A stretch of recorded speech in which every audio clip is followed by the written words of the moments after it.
Hi friends. ఇప్పుడు నేను మాట్లాడబోయే విషయం కొంచెం బాధాకరమైన విషయం. దాంతో పాటు కడుపు రగిలిపోయే విషయం. కాదు, ఇలాంటి వాళ్ళు మనుషులేనా అసలు? అరే, మీకొక అమ్మో లేకపోతే చెల్లో ఆ ప్లేస్‌లో ఉంటే మీకెట్లా ఉంటదిరా? అదే బాధే గదా! ఇప్పుడు ఆ సంఘటన జరిగిన వాళ్ళకి గూడా అదే బాధే ఉంటుంది గదా! సంఘటన మీరు ఒక 2, 3 డేస్ బ్యాక్ ప్రతి సోషల్ మీడియాలో చూసినట్లయితే అందరికి తెలిసే ఉంటది. కలకత్తాలో ఒక డాక్టర్‌కి జరిగినటువంటి సంఘటన ఇది. 31 ఇయర్స్ ఉండే ఒక ఎంబీబీఎస్ స్టూడెంట్ ఎంబీబీఎస్ కంప్లీట్ అయ్యి పీజీలో పీజీ ట్రైనింగ్ చేస్తున్న ఒక ఆడపిల్లకి జరిగిన సంఘటన ఇది. ఇప్పుడు ఆ విషయం గురించి మనం ఏ టు జెడ్ క్లియర్‌గా మాట్లాడుకుంటాం. మాట్లాడే ముందు ఈ ఛానల్ ఎవరైనా కొత్తగా వచ్చుంటే ఈ ఛానల్ సబ్స్క్రైబ్ చేయండి, సపోర్ట్ చేయండి. మరిన్ని ఇలాంటి informative videos, social awareness videos తెలుసుకోవాలంటే మీ ఫ్రెండ్స్‌కి షేర్ చేయండి. తప్పకుండా సబ్స్క్రైబ్ చేయండి. ఇలాంటి వీడియోస్ ఎక్కువ మందికి ఇన్ఫర్మేషన్ ఎక్కువ మందికి వెళ్తేనే సొసైటీలో ఇలాంటి చీడ పురుగులు మనం తీసివేయగలుగుతాం. వివరాల్లోకి వెళ్తే ఎగ్జాక్ట్‌లీ ఆగస్ట్ 9వ తేదీ కలకత్తాలోని ఒక గవర్నమెంట్ హాస్పిటల్ కాలేజ్‌లో జరిగింది. ఆ కాలేజ్‌లో ఎగ్జాక్ట్‌లీ థర్డ్ ఫ్లోర్‌లో ఒక సెమినార్ హాల్‌లో ఆ రోజు మార్నింగ్ అందరూ నార్మల్‌గా ర్యాండమ్‌గా క్లాసెస్‌కి అటెండ్ అయ్యి రిటర్న్ వెళ్తా ఉన్నారు. వెళ్తా ఉంటే సడెన్‌గా ఒక డెడ్ బాడీ కనపడింది. ఆ డెడ్ బాడీ ఎట్లుందంటే చూడడానికి చాలా ఘోరంగా ఉందసలు. చాలా ఘోరంగా ఇబ్బంది పెట్టి అలాంటివి చెప్పాలంటేనే అసలు మనసు రావట్లేదు. అంత ఘోరంగా ఉందసలు.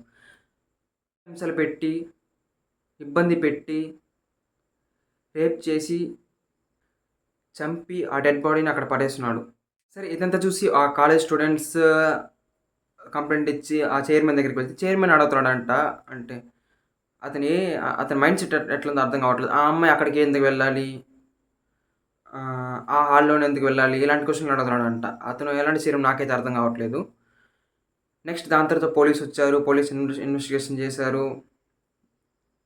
దాంట్లో బయటొచ్చిన విషయాలేంటంటే స్టెప్ బై స్టెప్ చెప్తాను. ఫస్ట్ స్టార్టింగ్ నుంచి చెప్పుకుంటూ వస్తాను. ఆగస్ట్ 9వ తేదీ అంటే ఆ రోజు ముందు ఒక 31 ఏళ్ల ఒక ఎంబీబీఎస్ కంప్లీట్ అయ్యి పీజీ ట్రైనింగ్‌గా చేస్తున్న ఒక స్టూడెంట్. ఆ రోజు 36 అవర్స్ 36 గంటలు కంటిన్యూస్‌గా వర్క్ చేసి ఆ రోజు నైటు మార్నింగ్ ఒక 2 గంటలకి అట్లా వర్క్ చేసి అంటే వాళ్ళకి చూసుకోండి. ఒక డాక్టర్ స్టూడెంట్స్‌కి అక్కడ హాస్పిటల్‌లో అకామిడేషన్ లేదు. వర్క్ చేసి అలసిపోయి ఇంక రెస్ట్ తీసుకుంటామనేసి అక్కడ ఆ థర్డ్ ఫ్లోర్‌లో ఉన్న ఒక సెమినార్ హాల్‌లో రెస్ట్ తీసుకుంటామనేసి వెళ్ళింది. అక్కడ వరకు సెపరేట్‌గా ఉంచుకోండి. అక్కడి వరకు పక్కన పెడితే మామూలుగా గవర్నమెంట్ హాస్పిటల్‌లో అంటే ఆ రేప్ చేసింది ఎవడంటే మామూలుగా గవర్నమెంట్ హాస్పిటల్స్ కలకత్తాలో గవర్నమెంట్ హాస్పిటల్స్‌లో ప్రాసెస్ ఏంటంటే ఇప్పుడు మనం ఒక గవర్నమెంట్ హాస్పిటల్‌కి వెళ్లి అక్కడ ట్రీట్మెంట్ తీసుకోవాలన్నా ఎక్స్‌రేలకి అట్లా ఒక సపోర్టివ్ పర్సన్ ఉంటాడు. ఆ పర్సను పోలీస్ వాళ్ళ తరపు నుంచి అంటే పోలీస్ వాళ్ళ తరపు నుంచి ఒక వాలంటీర్‌గా ఒక పర్సన్ ఉంటాడు. అతను పోలీస్ వాళ్ళ కంట్రోల్‌లోనే వస్తాడు. పోలీస్ వాళ్ళ తరపు నుంచి ఒక వాలంటీర్‌గా ఒక పర్సన్ ఉంటాడు. అంటే ఒక హెల్పర్ లాగా అనుకోండి. అదే పర్సన్ 3 డేస్ బ్యాక్ ఒక పోలీస్ వెల్ఫేర్ కమిటీ గూడా క్లాసెస్‌కో దేనికో వెళ్ళి వచ్చాడు. వెళ్ళి వచ్చి మామూలుగా హాస్పిటల్‌కి వచ్చి అతను డ్యూటీస్ చేసుకుంటా ఉన్నాడు. అతని డ్యూటీస్ ఏంటి హాస్పిటల్‌లో ఎవరైనా వచ్చిన పేషెంట్‌లకి వాళ్ళకి సపోర్టివ్‌గా ఎక్కడికి వెళ్ళాలి, ఎవరిని కలవాలన్నా, డాక్టర్స్‌ని కలవాలన్నా, ఎక్స్‌రే తీసుకోవాలన్నా ఔట్ పేషెంట్లు అట్లా ఉంటారు కదా! అలాంటి సపోర్ట్ చేసే పర్సన్ ఆ పర్సన్ అతను. అదేలాగా ఆ రోజు ఏమైంది ఒక డాక్టర్ స్టూడెంట్ ఎవరైతే ఉన్నారో కదా! ఒక ఆడపిల్ల, ఆడపిల్ల వాళ్ళ డ్యూటీ చేసేసి మామూలుగా రెస్ట్ తీసుకుంటామని వెళ్ళింది. అదే రోజు ఇతను పోలీస్ వాలంటీర్ ఒకతను చెప్పాను గదా! ఇతను మామూలుగా ఒక పేషెంట్‌ని తీసుకొచ్చాడు. ఆ పేషెంట్‌కి ట్రీట్మెంట్ ఇచ్చి అంతా అయిపోయింది. ఆ పేషెంట్‌తో పాటు ఒక ఫ్యామిలీ వచ్చారు గదా! ఆ ఫ్యామిలీతో అంటే ఆ ఫ్యామిలీ పర్సన్స్‌తో ఆ పేషెంట్ వాళ్ళ ఫ్యామిలీ పర్సన్స్‌తో ఆ ఫ్యామిలీ వాళ్ళ పర్సను పోలీస్ వాలంటీర్ ఎవరైతే ఉన్నాడో అతను కలిసి అదే హాస్పిటల్‌లో వెనక భాగంలో వెళ్లి మందేసున్నాడు ఇద్దరు. అందరూ డ్రింక్ అయితే చేస్తున్నారు. డ్రింక్ చేసేసి అతను అందరిది అయిపోయింది. డ్రింక్ చేసేసి అతను అదే థర్డ్ ఫ్లోర్‌లో సెమినార్ హాల్‌లోకి ఎంటర్ అయ్యాడు. ఎంటర్ అయ్యి అక్కడ 30 36 గంటల సేపు డ్యూటీ చేసి ఒక డాక్టర్, ఒక ఎంబీబీఎస్ స్టూడెంట్, ఒక పీజీ ట్రైనీ, ఒక డాక్టర్, ఒక ఆడపిల్ల రెస్ట్ తీసుకుంటుంది. అంటే వాళ్ళకి అకామిడేషన్ లేదు. ఎవరికి? ఒక డాక్టర్‌గా ఉండే అమ్మాయికి అకామిడేషన్ లేదు. కానీ ఇతనున్నాడు గదా! ఇతనున్నాడు గదా! పోలీస్ వాలంటీర్ ఎవరైతే చెప్పానో, అతనికి ఆ హాస్పిటల్‌లో అకామిడేషన్ ఉంది. అంటే అతనికి రెస్ట్ తీసుకోవడానికి, స్టే చేయడానికి ఒక రూమ్ అయితే ఉంది వాళ్ళకి సెపరేట్‌గా. ఇదే డాక్టర్‌గా ఉండే స్టూడెంట్‌కి, ఆ డాక్టర్స్‌కి అకామిడేషన్ లేదక్కడ. ఇంకా వాళ్ళు లేనప్పుడు ఏం చేస్తారు, ఇంకా అదే సెమినార్ హాల్స్‌లో రెస్ట్ తీసుకుంటామనేసి సెమినార్ హాల్‌లో రెస్ట్ తీసుకుంటా ఉంది. ఇతను ఈ వెధవ ఏం చేశాడంటే, అదే హాల్‌లోకి ఈ వెధవ ఎంటర్ అయ్యాడు. ఎంటర్ అయ్యి ఏం చేశాడు, ఆ ఆడపిల్లని చిత్రహింసలు పెట్టి రేప్ చేసి కిరాతకంగా చంపాడు. చంపేసి వచ్చేసి మళ్ళీ ఇతను ఎక్కడైతే మామూలుగా స్టే చేస్తాడో ఆ స్టేకి వెళ్ళిపోయాడు. తీరా అంతా అయిపోయింది. మార్నింగ్ వచ్చి చూసేసరికి ఆ ఆడపిల్ల శవమై డెడ్ బాడీ అక్కడ సెమినార్ హాల్‌లో పడుంది. ఇది పోలీసులు ఎట్లా కనుక్కున్నారంటే, ఇతను ఎవడైతే ఆ వెధవ ఉన్నాడు కదా! పోలీస్ వాళ్ళ తరపు నుంచి సపోర్ట్ చేస్తున్నాడు కదా! వెధవ. అతను బ్లూటూత్ అక్కడ ప్లేస్‌లో ఆ బ్లూటూత్ అతనిది పడిపోయింది. ఆ బ్లూటూత్ ఎవరిదని మళ్ళీ క్రాస్ చెక్ చేస్తే అతనిదని కన్ఫర్మ్ అయింది. అట్లా పోలీస్ వాళ్ళు అతనిని కన్ఫర్మ్ చేసి ఆ వెధవని వెతికి పట్టుకున్నారు. అక్యూజ్డ్ ఎవరో పట్టుకున్నారు. దాని తర్వాత ఆ కేసు సీబీఐకి వెళ్ళింది. ఇప్పుడు స్టూడెంట్స్ ప్రొటెస్ట్ జరుగుతుంది. జస్టిస్ కోసం పోరాడుతున్నారు. ఇది ఆ కలకత్తా డాక్టర్ ఇష్యూలో మనం తెలుసుకోవాల్సిన విషయాలు. ప్రస్తుతానికైతే స్టూడెంట్స్ ప్రొటెస్ట్ జరుగుతుంది. జస్టిస్ కోసం పోరాడుతున్నారు. ఇవంతా దాని తర్వాత ప్రస్తుతానికి అది జరుగుతోంది. ఇప్పుడు డాక్టర్స్ ఏమంటున్నారంటే, ఇది నాట్ ఓన్లీ ఆ హాస్పిటల్‌లో ఇండియాలో చాలా హాస్పిటల్స్‌లో సిట్యుయేషన్ ఇదేలాగా ఉందసలు. లాస్ట్ ఇయర్ కూడా ఒక 23 ఏళ్ల డాక్టర్ మీద ఒక పేషెంట్ రేప్ చేసి చంపాడు. ఇలాంటివి మనం సెర్చ్ చేస్తే ఎన్నో బయటపడతాయి. కొన్ని బయటపడకుండా క్లోజ్ చేసినవి కూడా కొన్ని ఉంటాయి. కానీ మనం సెర్చ్ చేసి చాలా బయటపడతాయి ఇలాంటివి. కాదండి, నాకో డౌటు. ఇప్పుడు మనుషుల్ని కాపాడేది డాక్టర్లు. ఆ డాక్టర్లని ఇట్లా రేప్ చేసి చంపేస్తుంటే వాళ్ళనెవరు కాపాడతారసలు?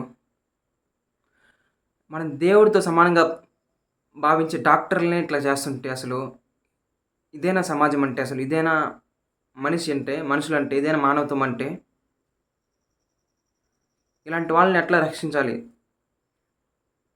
ఇలాంటి వాళ్ళకి దేవుడు దిగొస్తారు. అంటే ఇలాంటి వాళ్ళు ఇట్లాంటి వెధవలు అనుకోవచ్చేమో మనల్ని ఎవరు ఏం చేయలేరనేసి. ఆ దేవుడు కూడా దిగిరాడేమో. దేవుడు ఎందుకు దిగిరాడండి? ఖచ్చితంగా వస్తాడు. దేవుడు నా రూపంలో వస్తాడు. లేదా ఇలాంటిది ప్రశ్నించడానికి నా రూపంలో రావచ్చు. లేదా అలాంటి వాళ్ళని శిక్షించడానికి రెస్పెక్టివ్ జాబ్, ఆ పోలీస్ రూపంలో రావచ్చు. మంచి పోలీస్ రూపంలో. లేదా ప్రొటెస్ట్ చేస్తున్న స్టూడెంట్స్ వాళ్ళ రూపంలో రావచ్చు. ఖచ్చితంగా వాళ్ళకైతే శిక్ష జరుగుతుంది ఖచ్చితంగా. శిక్ష పడుతుంది. అలాంటి వెధవలకి ఖచ్చితంగా శిక్ష పడుతుంది. అలాంటి వాళ్ళని ఉరి తీసిన తప్పు లేదు. అప్పటికప్పుడు రోడ్డు పైన కాల్చి చంపేసిన తప్పు లేదు అలాంటి వెధవలను అసలు. మనుషులను అసలు. ఇప్పుడు ఏం జరుగుతుంది తెలుసా అసలు? ఓకే, కేస్ ఫైల్ అయింది. సీబీఐ ఎంక్వైరీ జరుగుతుంది. ఏమో ఇట్లా కూడా జరగచ్చు. అతనేం చెప్పొచ్చు ఇప్పుడు, నేను తాగేసి మత్తులో చేశాను అని చెప్పొచ్చు. చెప్తాడు. అట్లా చెప్పేసి బయట కూడా రావచ్చు. అట్లా కూడా కొన్ని జరుగుతాయి. చూద్దాం మనకి ఏం న్యాయం చేస్తారో పోలీస్ సిబ్బంది వాళ్ళు. సీబీఐ మనకి ఏం న్యాయం, జస్టిస్ ఆడపిల్లకి కానీ వాళ్ళ కుటుంబానికి కానీ ఆ ప్లేస్లో ఉండే డాక్టర్స్ అందరికి కానీ ఏం న్యాయం చేస్తారు సీబీఐ చూద్దాం. అలాంటి వెధవలు కొన్ని అడ్డగోలుగా కొన్ని కారణాలు చెప్పి బయట వచ్చి ట్రై చేస్తారు. చూద్దాం అలాంటి వాళ్ళకి ఎలాంటి శిక్ష పడుతుందో వేచి చూడాలి. ప్రభుత్వం ఎలాంటి నిర్ణయం తీసుకుంటుందో ఇలాంటి విషయం మీద. కాదండి, ఈరోజు డేట్ అంతా 11/12. ఇంకో 3-4 డేస్లో మనం ఇండిపెండెన్స్ సెలబ్రేట్ చేసుకోబోతున్నాం. ఇదేనా అసలు సిస్లైన్ ఇండిపెండెన్స్ అంటే? నాకే తెలియట్లేదు. ఇలాంటి ఘోరాలు జరుగుతుంది. ఒక పక్క ఇండిపెండెన్స్ సెలబ్రేట్ చేసుకోవాలి మనం. ఇలాంటి సమాజంలో ఇలాంటి చీడ పురుగుల మధ్య ఇండిపెండెన్స్ సెలబ్రేట్ చేసుకుంటున్నామా అసలు మనం? ఓకే. నేను యాక్సెప్ట్ చేస్తాను. ఇండిపెండెన్స్ అంటే మన కోసం ఎందరో మహానుభావులు వాళ్ళ ప్రాణాలు త్యాగాలు చేసి, సాక్రిఫైస్ చేసి మనకి ఇండిపెండెన్స్ అందించారు. కాబట్టి ఆ రోజున వాళ్ళకందరికీ మెమరబుల్‌గా మనం ఇండిపెండెన్స్ సెలబ్రేట్ చేసి వాళ్ళకి మన రెస్పెక్ట్ ఇవ్వాలి ఖచ్చితంగా. మనకి చాలా ఇండిపెండెన్స్ వచ్చింది, నేను కాదనట్లేదు. కానీ ఎంత ఇండిపెండెన్స్ ఉన్నప్పటికీ ఇలాంటివి ఘోరాలు జరుగుతూనే ఉన్నాయి ఇంకా ఈ సమాజంలో. ఎంత ఇండిపెండెన్స్ ఇలాంటి ఘోరాలు ఆగినప్పుడు కదా మనకి ఫుల్ ఫ్లెడ్జ్డ్ ఇండిపెండెన్స్ అంటారు. మనకి ఫుల్ ఫ్లెడ్జ్డ్ ఇండిపెండెన్స్ కావాలి. కాబట్టి మనం ఎంత ఇలాంటి విషయాలు జరగకుండా ఆగితే మనకు అంత ఫుల్ ఫ్లెడ్జ్డ్ ఇండిపెండెన్స్ త్వరగా వస్తుంది. ఇలాంటివి ఆపాలంటే మనం చిన్నప్పుడు స్కూల్స్‌లో నుంచి పిల్లలకి ఒక మంచి ఎడ్యుకేషన్ అందివ్వాలి. లేడీస్ పట్ల జెంట్స్ ఎట్లా బిహేవ్ చేయాలి, ఎట్లా వాళ్ళకి ఎలా రెస్పెక్ట్ ఇవ్వాలనేది చిన్న వయసు నుంచే స్కూల్ ఎడ్యుకేషన్ నుంచే వాళ్ళకి మనం ఒక మంచి ఎడ్యుకేషన్ అందియాలి వాళ్ళకి. అప్పటి నుంచి మారిస్తేనే వాళ్ళు పెద్దయ్యాక అలాంటి తప్పులు జరగకుండా ఆపగలుగుతాం. ఎట్లంటే మొక్కై వంగనిది మానై వంగున అంటారు కదా, అట్లా. మొక్కై ఉన్నప్పుడు అలాంటి వాళ్ళని వంచి లైన్‌లో పెడితే మానైన తర్వాత అలాంటి యాష లేకుండా ఉంటారు. నెక్స్ట్ ఇంకొక సైడ్ మనం చూసుకున్నట్టయితే డాక్టర్స్ సైడ్ నుంచి ఒక ప్రొటెస్ట్ చేస్తున్నారు. అదేంటంటే కొత్తగా ఒక యాక్ట్ డాక్టర్స్ సేఫ్టీ కోసం అమలుకి తీసుకురావాలని. ఆ యాక్ట్ ఏంటంటే central health care protection act. ఈ యాక్ట్ తీసుకురావాల్సి డాక్టర్స్ అందరూ గట్టిగా గవర్నమెంట్ని అయితే కోరుతున్నారు. ఈ యాక్ట్ తీసుకొస్తే ఈ యాక్ట్ రూల్స్ ఏంటంటే ఇలాంటి డాక్టర్స్కి ఏదైనా జరగకుండా ఇలాంటి ఇన్సిడెంట్స్ జరిగినప్పుడు ఖచ్చితంగా వాళ్ళకి మనం పనిష్మెంట్ ఇవ్వాలి ఖచ్చితంగా, ఎవరైతే అక్యూజ్ ఉన్నారో వాళ్ళకి. నెక్స్ట్ ఇంకోటి వచ్చి ప్రైవేట్ హాస్పిటల్స్ పక్కన పెట్టండి. ప్రైవేట్ హాస్పిటల్స్ అనేది ప్రతి హాస్పిటల్లో ఫస్ట్ ప్రయారిటీ డాక్టర్స్కి మనం అకామిడేషన్ ఇవ్వాలి. 24-36 అవర్స్ వర్క్ చేసే డాక్టర్స్కి నెససరీ మనం అకామిడేషన్ అయితే ఇవ్వాలి గవర్నమెంట్ నుంచి ఖచ్చితంగా. అది ఈ వీడియో చేసి ప్రతి ఒక్కరూ మీ ఫ్రెండ్స్ అండ్ ఫ్యామిలీ మెంబర్స్ అందరికీ షేర్ చేయండి. ఇలాంటి ఇన్ఫర్మేషన్ సోషల్ అవేర్నెస్ అందరిలో వెళ్తేనే ఈ సమాజంలో నుంచి ఇలాంటివి మనం ఆపగలుగుతాం. ప్రతి ఒక్కరు వీలైనంత అందరికి షేర్ చేయండి. నెక్స్ట్ నా తరపు నుంచి లేదా నా సబ్స్క్రైబర్స్ తరపు నుంచి సెంట్రల్ గవర్నమెంట్ని కోరుకునేది ఏంటి, ఫస్ట్ ప్రయారిటీ మన డాక్టర్స్ని కాపాడుకోవాలి. వాళ్ళకి మంచి సేఫ్టీని ఇవ్వాలి. వాళ్ళు మనం కాపాడుకుంటేనే వాళ్ళు ఈ సమాజాన్ని కాపాడగలుగుతారు. ఖచ్చితంగా డాక్టర్స్కి అకామిడేషన్ ఇప్పించాలి. నెక్స్ట్ మెయిన్ పోలీస్ ప్రొటెక్షన్ ఖచ్చితంగా ఉండాలి. ప్రతి హాస్పిటల్లో అక్కడ వర్క్ చేసే డాక్టర్ ఎంప్లాయీస్కి అకామిడేషన్ ఉండాలి, ప్లస్ పోలీస్ ప్రొటెక్షన్ తప్పకుండా ఉండాలి. ఇది గవర్నమెంట్ ఒక రెస్పాన్సిబిలిటీ. ఖచ్చితంగా గవర్నమెంట్ దీనిపైన కన్నుబెట్టి ఇలాంటి యాక్ట్ని ఖచ్చితంగా అమల్లోకి తీసుకురావాలని కోరుకుంటూ సెలవు తీసుకుంటున్నాను. ఫ్రెండ్స్, ఇవాల్టి వీడియో ఖచ్చితంగా ఎవరైతే ఒక ఆడపిల్ల ప్రాణాలు కోల్పోయిందో ఖచ్చితంగా వాళ్ళకి న్యాయం జరగాలని కోరుకుంటూ, న్యాయం జరగాలి ఖచ్చితంగా స్టూడెంట్స్ పోరాడుతున్నారు, డాక్టర్స్ సైడ్ నుంచి పోరాడుతున్నారు. ఖచ్చితంగా జస్టిస్ మనకు వస్తుందని కోరుకుంటూ మరొక వీడియోతో మీ ముందుకు వస్తాను. Until then, bye bye.